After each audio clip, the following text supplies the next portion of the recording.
Ivan, wake up. We're arriving on our destination. I think this is going to be where we're going to find our new buyer for this junk.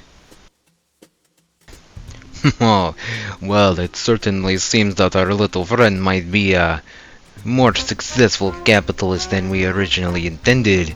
Seems like he has a rather nice place here. Probably spent a little bit of a penny on this little one, eh? Let's go, Ivan. Make sure you have the inventory ready in the back of the truck. No, just have it ready. I'll try to let them know we're coming our way. It doesn't seem he's hostile, so this could be a great opportunity.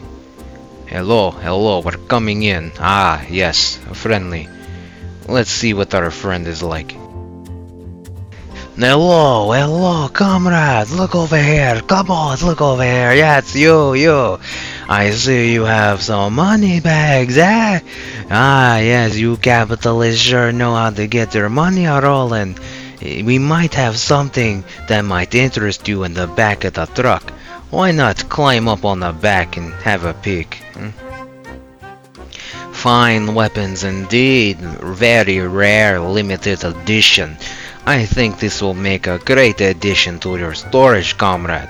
Even has a very nice animation, eh?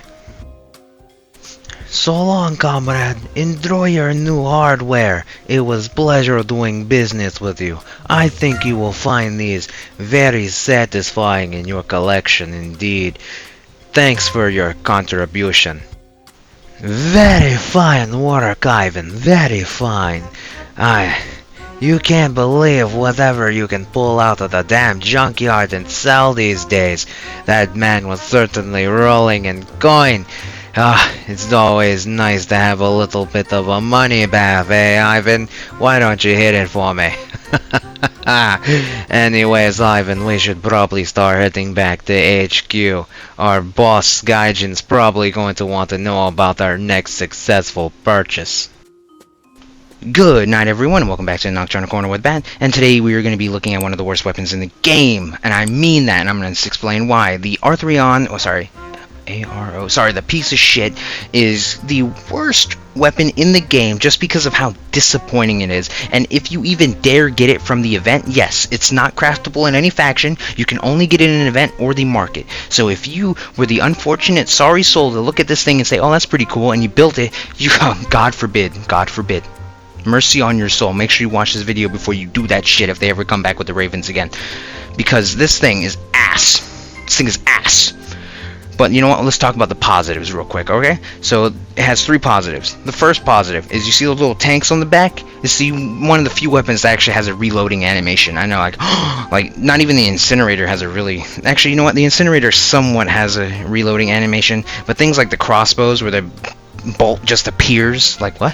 Where machine guns, cannons, none of them really reload and they just kind of like blast back or whatever. So that's cool about this thing. Another positive is kind of lightweight. That 378 means you can basically use this thing on light, medium, or even heavy builds without issue, right? It's kind of like autocannon stylish. And then the last positive, and this is the only positive that it outshines the Van Run in, is it has 4 energy. And 4 energy, like 4, 3, whatever, stuff like that, the things that really benefit the shotguns and the machine guns like that is those low energy drains, meaning you can have more than one of them and you can put a whole bunch of modules even behind it. Even if you have 3 or 4, you can still have like a decent amount of modules to go with this thing. So those are going to basically be your 3 positives with this thing. And I just noticed that it says 100% penetration. That's straight bullshit because you'll never see that junk. I'm telling you, never see that. It's like non-existent. Especially since the projectiles don't even last. And that's like the projectile time to die.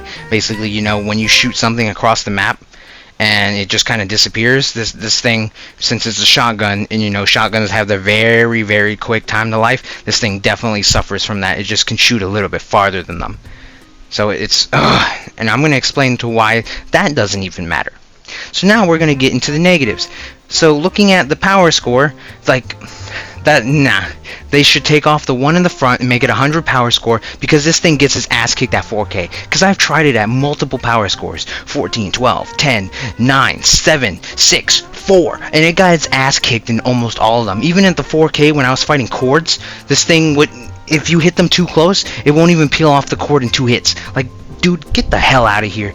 Or at least maybe I missed the second shot. You know, like, benefit of doubt, right? But even when the cord is sparking, it can whoop this thing's ass, which is ridiculous. So that power score needs to go. The hit damage, bullshit. That hit damage is only accurate if you hit the sweet spot. Only if you hit the sweet spot. Where the sweet spot, if you hit it, will give you like 210. But if you hit them directly, right? If you hit them directly where it's that accurate rounds and then it bursts, that accurate round only does 50 damage. 50 damage. That is the worst. That's garbage. 50 damage and then reload. Get the hell out of here. Get the hell out of here.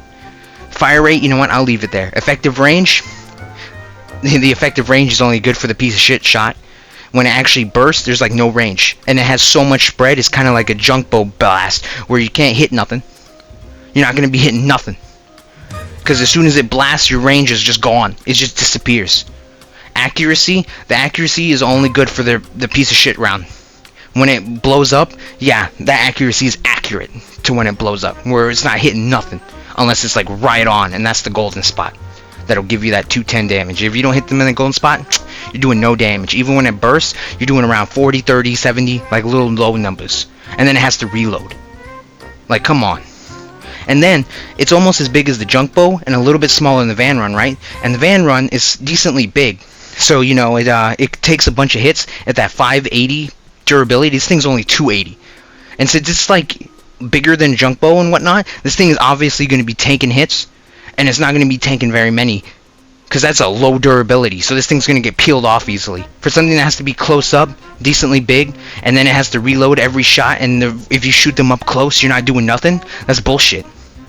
And then let's look at the perk. The perk is literally the description. It suffers the same fate as the fucking Cyclone. To where it'll say, the Cyclone will casually shoot faster. What's the perk? The casually will casually shoot faster. Like, that's not a perk, damn it. So you're telling me the Ravens just took this shit out of a junkyard, came up to your stupid ass and sold it to you? Because this thing is so bad that the van run could whoop this thing's ass any day. Close, medium, like, doesn't matter. This thing is worse than the van run. It's actually worse than the tow missile because of how much disappointment it is. This thing is literally a 2 out of 10 because all it has is negatives. The tow missile, at least you know when you hit somebody, you're going to get consistent damage. At least the tow missile has a place that it can use, and that's low power score. Anyways, guys, if you enjoyed this, make sure you leave a like and subscribe. I'm done looking at this thing.